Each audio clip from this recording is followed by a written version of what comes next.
بسم اللہ الرحمن الرحیم۔ ام المومنین حضرت صفیہ رضی اللہ عنہا کا نام زینب تھا۔ آپ خیبر میں خاص حضور نبی کریم صلی اللہ علیہ وآلہ وسلم کے حصے میں آئی تھیں۔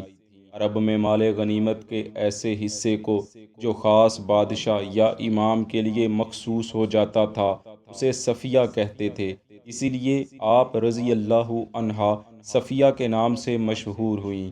آپ کا والد ابن اخطب یہودی حضرت سیدنا موسیٰ علیہ السلام کے بھائی سیدنا ہارون علیہ السلام کی اولاد میں سے تھا اور قبیلہ بنو نذیر کا سردار تھا۔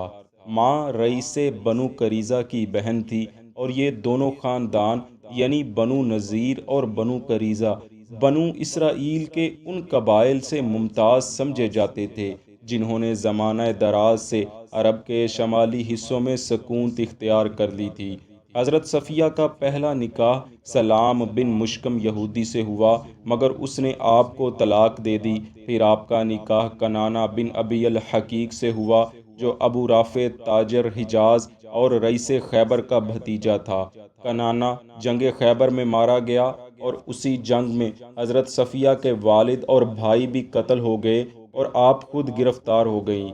زمانہ جاہلیت میں حضرت صفیہ نے 2 نکاح کیے لیکن دونوں سے کوئی اولاد نہ ہوئی۔ جنگ خیبر کے اختتام پر چونکہ آپ کا خاوند قتل ہو چکا تھا تو آپ مال غنیمت کی تقسیم میں حضرت دحیہ کلبی رضی اللہ عنہ کے حصے میں آئی، لیکن صحابہ کرام نے حضور نبی کریم صلی اللہ علیہ وسلم کی خدمت میں حاضر ہو کر آپ کی تعریف کی اور کہا کہ ہم نے قیدیوں میں ان کے جیسا کسی کو نہیں دیکھا۔ چنانچہ رسول اللہ صلی اللہ علیہ وآلہ وسلم نے حضرت دحیہ کلبی کو دوسری لونڈی عطا فرمائی اور حضرت صفیہ رضی اللہ عنہا کو آزاد فرما کر ان سے نکاح فرمایا اور 3 دن تک ولیمہ کیا، یہی ان کا مہر بھی قرار پایا۔ دوستو، حدیث پاک میں یہ واقعہ مذکور ہے کہ حضرت صلی اللہ علیہ وآلہ وسلم نے پہلے حضرت صفیہ کو حضرت دحیہ کلبی کو دیا تھا، پھر کسی نے ان کے حسن کی تعریف کی تو انہیں واپس مانگ لیا اور ان کے عوض میں حضرت دحیہ کلبی کو 7 لونڈیاں دیں۔ مخالفین نے اس روایت کو نہایت بدنما پیرایہ میں ادا کیا ہے، اور جب اصل روایت میں اتنی بات موجود ہے تو ظاہر ہے کہ مخالفین اس سے کہاں تک کام نہیں لے سکتے۔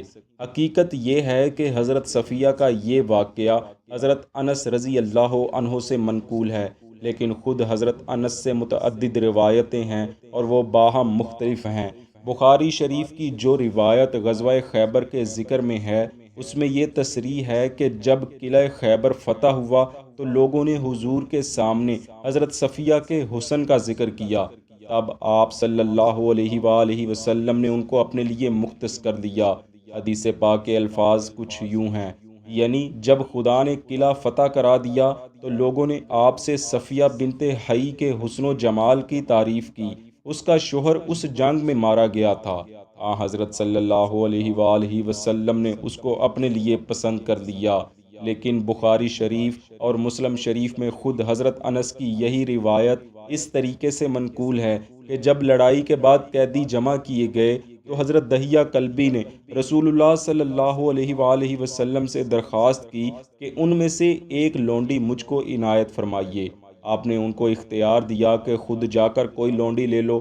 انہوں نے حضرت صفیہ کا انتخاب کیا، لیکن لوگوں کو اس پر اعتراض ہوا۔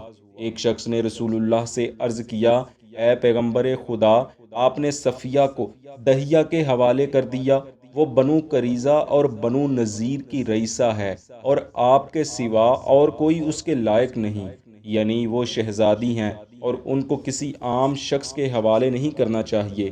پس رسول اللہ صلی اللہ علیہ وآلہ وسلم نے انہیں آزاد کیا اور ان سے نکاح فرما لیا۔ ابو داؤد شریف میں بھی یہی دونوں روایتیں ہیں اور دونوں حضرت انس رضی اللہ عنہ سے مروی ہیں۔ شرح ابو داؤد میں مارزی کا یہ قول نقل کیا گیا ہے کہ حضرت صلی اللہ علیہ وآلہ وسلم نے حضرت صفیہ کو اس لیے حضرت دحیہ سے لے کر ان سے عقد کیا چونکہ وہ عالی مرتبہ اور رئیس یہود کی صاحبزادی تھیں، اس لیے ان کا کسی اور کے پاس جانا ان کی توہین تھی۔ حافظ ابن حجر عسقلانی علیہ رحمہ نے بھی فتح الباری میں اس کے قریب قریب لکھا ہے۔ یہ ظاہر ہے کہ حضرت صفیہ خاندان کے تباہ ہونے کے بعد خاندان سے باہر بیوی یا کنیز بن کر رہتیں۔ وہ رئیس خیبر کی بیٹی تھیں۔ ان کا شوہر بھی قبیلہ نذیر کا رئیس تھا۔ باپ اور شوہر دونوں قتل کیے جا چکے تھے۔ اس حالت میں ان کے پاس خاطر حفظ مراتب اور رفع غم کے لیے اس کے سوا اور کوئی تدبیر نہ تھی کہ رسول اللہ صلی اللہ علیہ وآلہ وسلم ان کو اپنے عقد میں لے لیں۔ وہ کنیز ہو کر بھی رہ سکتی تھیں، لیکن رسول اللہ نے ان کی خاندانی عزت کے لحاظ سے ان کو آزاد کر دیا، پھر نکاح پڑھایا۔ بلکہ مسند ابن حنبل میں ہے کہ آپ نے ان کو اختیار دیا کہ وہ آزاد ہو کر گھر چلی جائیں یا آپ صلی اللہ علیہ وسلم کے نکاح میں آنا قبول کریں۔ انہوں نے دوسری صورت پسند کی، یعنی خود رسول اللہ کے نکاح میں آنا پسند کیا۔ اس نے خلق، رحم اور مصیبت زدہ کی چارہ نوازی کے علاوہ سیاسی اور مذہبی حیثیت سے بھی یہ کارروائی نہایت موزوں اور بجا تھی۔ اس قسم کے طرز عمل سے عرب کو اسلام کی طرف رغبت اور کشش ہوتی تھی کہ اسلام اپنے دشمنوں کے ورثاء کے ساتھ بھی کس قسم کا محسنانہ اور ہمدردانہ سلوک کرتا ہے۔ بس ام المومنین حضرت صفیہ رضی اللہ عنہا کے نکاح کو لے کر مخالفین کا پروپیگنڈا بے جا ہے کہ رسول اللہ صلی اللہ علیہ وآلہ وسلم نے ان کے حسن و جمال سے متاثر ہو کر نکاح کیا تھا۔ مخالفین کے ساتھ ساتھ کچھ نافہم مسلمان بھی اس نکاح کو اسی تناظر میں بیان کرتے دکھائی دیتے ہیں کہ جس سے شر پسندوں کو رسول اللہ صلی اللہ علیہ وآلہ وسلم کی ذات اقدس پر تنقید کا موقع ملتا ہے۔ خدارا ایسے لوگوں کی صحبت سے دور رہیں اور دوسروں کو بھی ان سے بچنے کی تلقین کرتے رہیں۔